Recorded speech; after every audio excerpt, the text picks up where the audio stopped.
Imagine buying the only gateway into a major city. Every airline must use your runways. Every passenger must pass through your building. Cars pay to enter, shops pay to stay, and planes pay simply to touch the ground.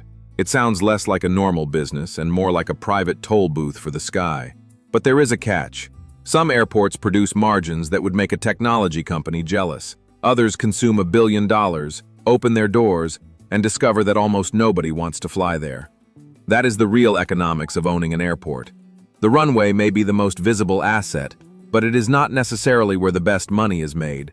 And the passengers may look like customers, but they are also the product being delivered to airlines, retailers, parking operators, hotels, and property developers. So what are you actually buying? An airport is 3 businesses stacked on top of one another. It is a regulated utility that charges airlines. It is a shopping center with a security checkpoint at the entrance. And it is a highly leveraged property business whose largest expenses continue whether the terminal is full or empty.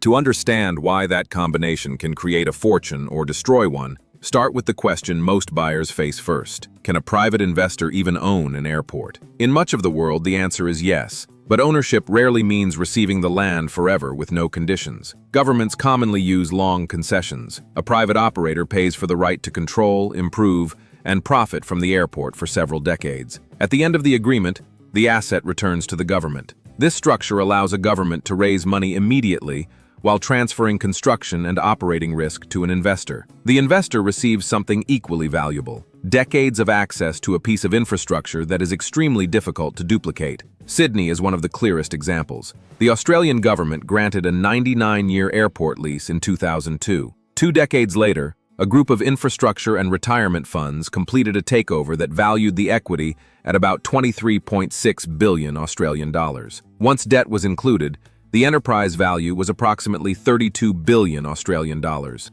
The transaction closed after the pandemic had demonstrated exactly how vulnerable airports could be. Yet long-term investors still paid an enormous price. They were not buying 1 year of passenger traffic. They were buying decades of future access to Australia's most important aviation gateway. The United States works differently. Most major commercial airports are owned by cities, counties, or public authorities. The Federal Aviation Administration created a special program to bring private capital into airports, but participation has remained limited. As of early 2026, only 2 airports remained in that program. The best-known commercial example is Luis Muñoz Marin International Airport in San Juan, operated under a 40-year agreement. This difference matters because American public airports can use federal grants and tax-advantaged public financing that a conventional private buyer cannot easily reproduce. An investor may see a monopoly. The financing system may still make the purchase unattractive. If buying an existing airport is difficult, perhaps you could build one. That is where the apparently simple business becomes an engineering and financial trap. First, you need an extraordinary amount of land. Denver International Airport occupies roughly 137 square kilometers. The size gives it room for runways, taxiways, terminals, cargo facilities, safety zones, parking, roads, and future expansion. But every piece of that land must be acquired, legally cleared, connected to utilities, and approved for a use that affects noise, wildlife, water, roads, and surrounding communities. Then you need a runway. A runway is not a long road. It is a layered structure engineered to accept repeated impacts from aircraft weighing hundreds of tons, operating through heat, rain, ice, and constant vibration. It needs lighting, drainage, navigation equipment, approach protection, emergency access, and continual inspection. Then comes the terminal, which is closer to a small city than a building. It contains kilometers of baggage conveyors, security systems, ventilation, backup electricity, fire protection, communications, passenger bridges, kitchens, retail space, border facilities, and thousands of doors, sensors, cameras, and moving parts. All of these systems must work together before the first passenger can generate a single dollar. That last sentence explains the most dangerous part of airport construction. Revenue begins when the airport opens. Interest begins when the money is borrowed. If construction is delayed, the debt does not wait. Every extra month means more interest, more contractors, more testing, and more equipment aging before it has produced any income. Berlin-Brandenburg Airport became a warning to the entire industry.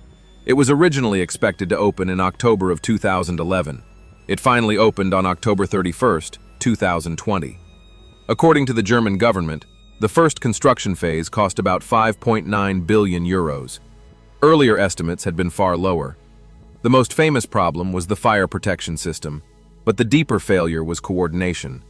Design changes, incomplete documentation, faulty doors, cabling problems, and systems that could not pass inspection combined into years of delay.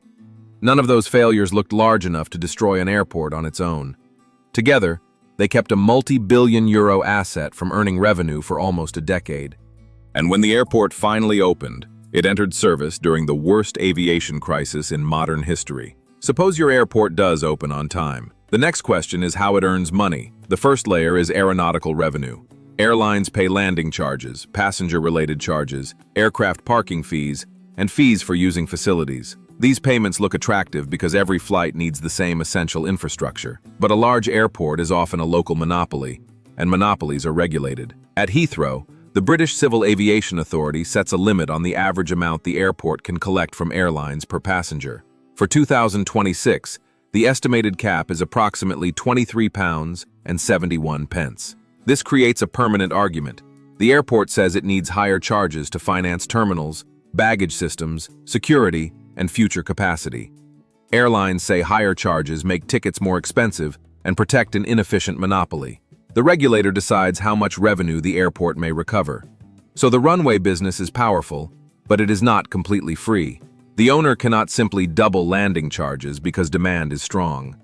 That is why the second layer matters so much. According to Airports Council International, non-aeronautical activities now produce about 36.7% of global airport revenue. Globally, parking contributes about 24.1% of that commercial income. Retail concessions contribute approximately 23.1%. Property and real estate contribute about 15.8%. This is the part of the airport that behaves less like infrastructure and more like a commercial machine. Parking is a perfect example. A traveler with an early flight values time more than a cheaper space several kilometers away. The airport controls the closest land, the access roads, and the most convenient walking distance. That location can be monetized every hour of the day. At Los Angeles International Airport, automobile parking produced approximately $162 million in revenue during the 2024 financial year. That was one revenue category at one airport, before counting rental cars, restaurants, terminal rent,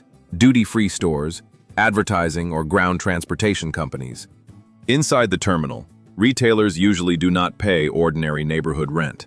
An airport concession agreement may require a percentage of sales, a guaranteed minimum payment, or whichever amount is higher.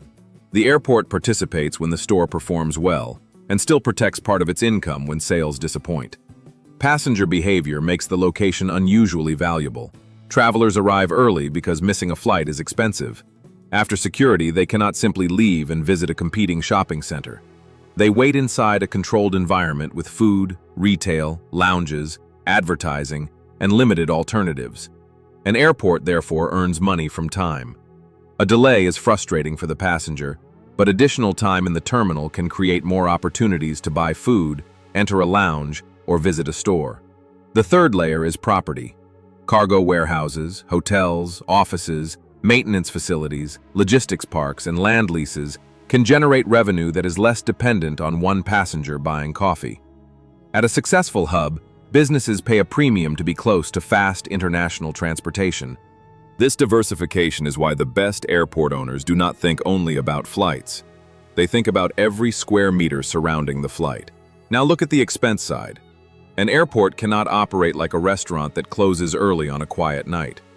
Runways must be inspected, security systems must remain active, fire and rescue teams must be available. Baggage equipment, lighting, heating, cooling, communications, and emergency power must function even when traffic is weak. In a cold climate, snow equipment may sit unused for weeks and then become essential within minutes. In every climate, safety equipment must be maintained to regulatory standards, whether it is used once or 1,000 times. This creates operating leverage. When passenger numbers rise, revenue can grow much faster than many costs. The same terminal, runway, and control systems serve more people. Parking fills, shops sell more, and airline charges increase with traffic. But operating leverage works in both directions. In 2020, global scheduled passenger numbers fell by about 60%. The International Civil Aviation Organization estimated that airports could lose roughly $100 billion in revenue that year. Passenger income collapsed, parking emptied, retail sales disappeared, concessionaires struggled to pay guaranteed rent, yet bond payments, insurance, security, maintenance, and critical staffing remained. This is the airport owner's nightmare. The asset appears to have monopoly power, but it cannot force demand to exist. It can charge the passengers who arrive. It cannot manufacture passengers who do not. The same weakness appears at small regional airports, even without a global crisis. A small airport may have a runway, a terminal, and no nearby competitor. That does not make it economically strong. If there are not enough travelers, commercial revenue never reaches the scale required to support the fixed costs. The airport then becomes dependent on one airline. The airline understands that dependence perfectly. It may ask for lower fees, marketing support, or other incentives in exchange for bringing routes and passengers. If the airport refuses, the carrier can move aircraft somewhere else. The runway cannot move with it. This reverses the apparent monopoly. A major hub has power over airlines because airlines need access to its passengers and connections. A weak regional airport may be controlled by the only airline willing to use it.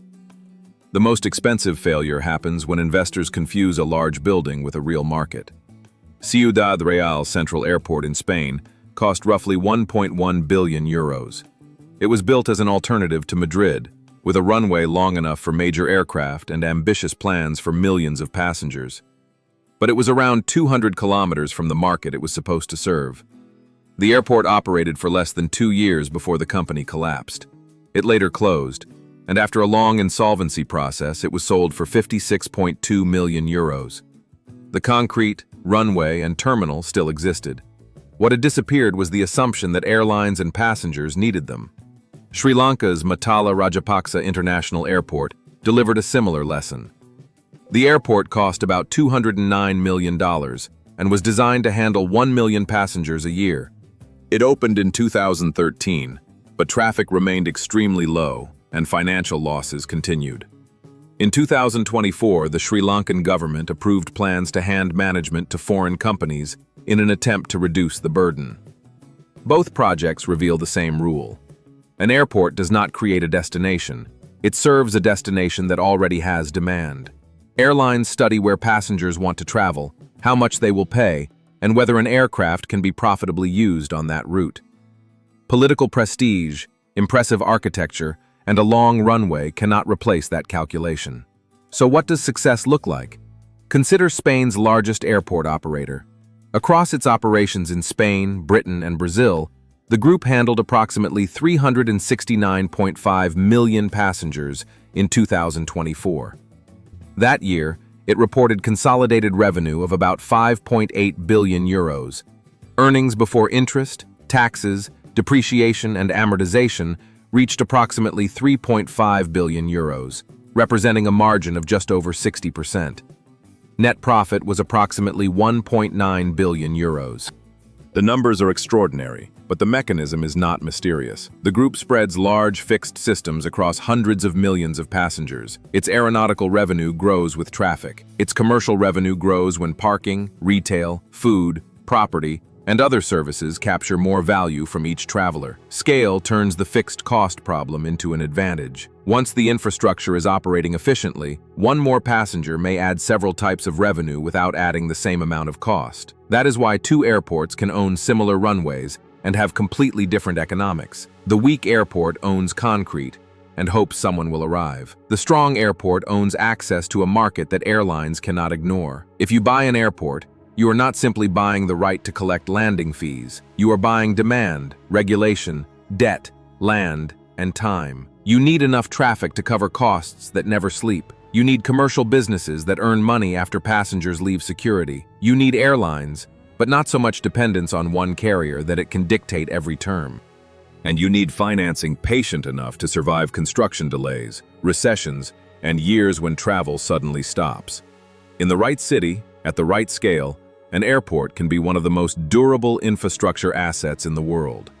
In the wrong location, It becomes one of the most expensive empty buildings ever constructed. So the real question is not whether you can afford to buy an airport. It is whether the city, the airlines, and the passengers can afford to ignore it. If you enjoyed seeing the financial machine hidden behind an ordinary place, subscribe. The next time you walk through an airport, look beyond the aircraft. Watch the parking gates, the storefronts, the surrounding land, and the queues. That is where the owner either builds a fortress or discovers that a runway alone is worth almost nothing.